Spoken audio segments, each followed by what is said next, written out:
Hi folks, Pafala DeWeed here, back with my third part of the Cruella review.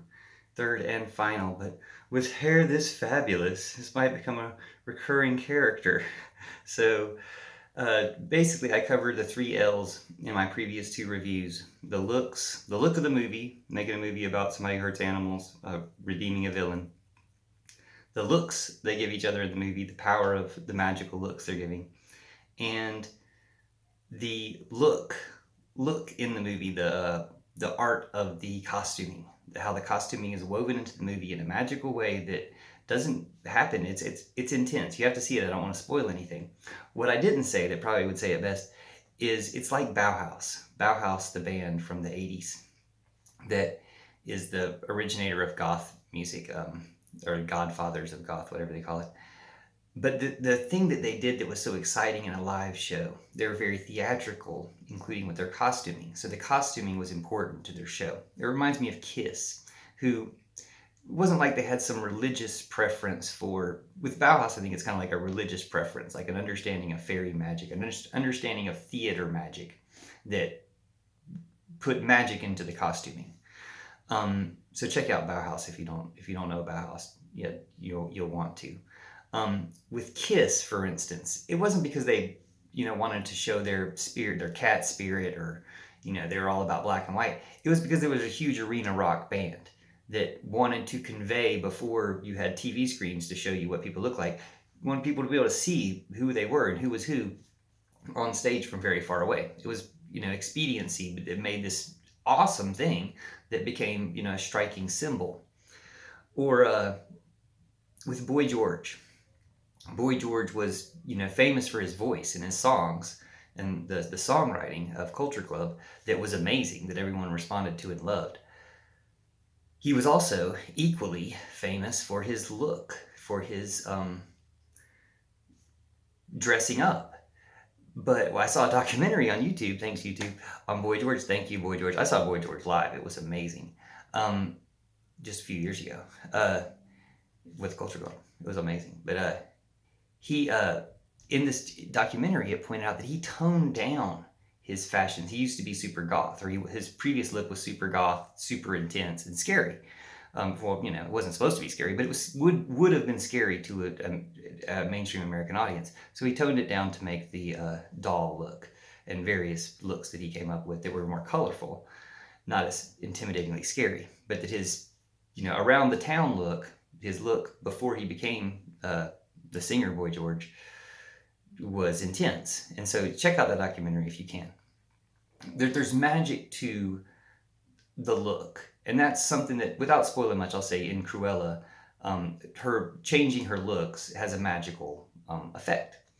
Now, you also know that Cruella is going to go from, you're going to watch a movie in which you're going to be expected to sympathize with this character as the hero of the movie, but you also know that by the end of the movie, the character is still going to be someone who is capable of going on to hurt animals in the future. So there's going to be something wrong with her, a flawed hero, or a tragic or problematic hero. And this is what gets back to what I just touched on, where I'm going to go full meta in this, in the last video about the Sith and evil and betrayal. Evil isn't natural. Evil is something that is handed on and foisted off on this person and that person. Evil is one person making a tool of another person. Sometimes with some of that person's knowledge, situations like that, you're going to get a betrayal. That's why the Sith, they're always, the master, the apprentice always betrays the master to take over, stuff like that. And that's a spiritual reality, that evil is passed down and one person makes another person evil with an evil intent. You could trace it back to like an evil spirit, like the devil or a demon or something in the background, although demon isn't the best word because that can be a guiding spirit of good types too, is how it used to be used.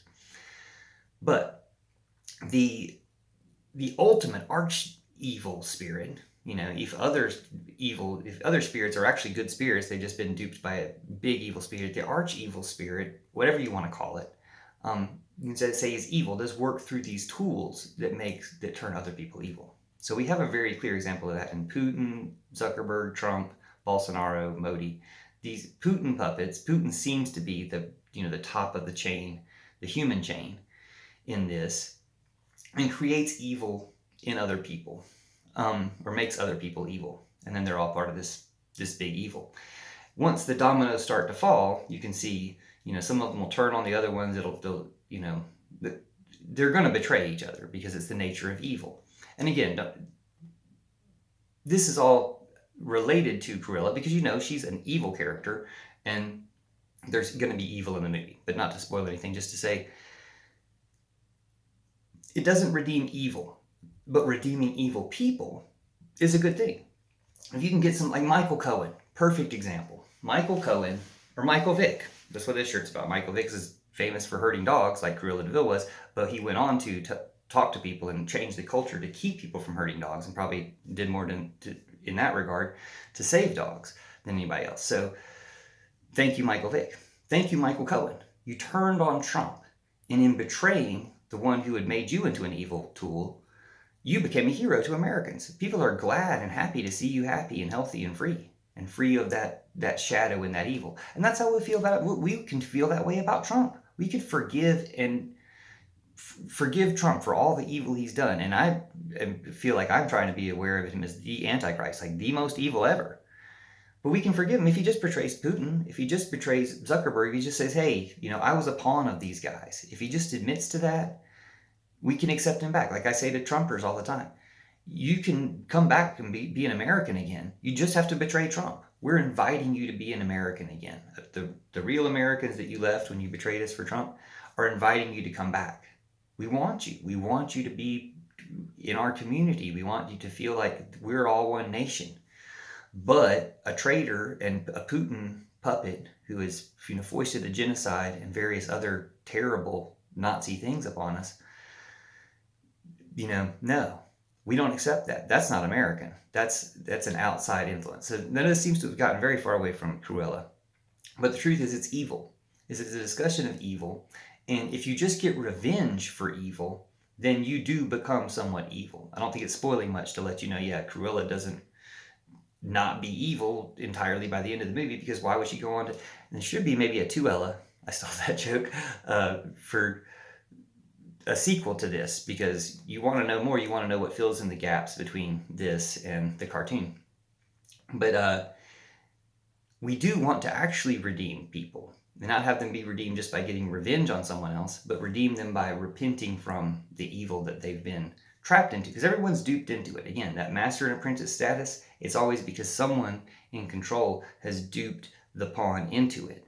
So we save the pawn, and we say, hey, you can become your own master again, or you can have the same master we all have, a goddess of love, or a spirit of love and unity, a spirit of liberty, Jesus, if you want to call him that. We can all have that same master again. You just have to betray the evil. And then we can ultimately track that back down to even to Putin and say, look, just betray the evil. Just say you're sorry. Like, what can we do to you to make up for what you did to us? Nothing. Revenge gets pointless, and it just poisons the person who carries the revenge. So there's a phrase about that, but I wish I don't remember it. So yeah, let's redeem evil people and pull them out of it and end evil altogether.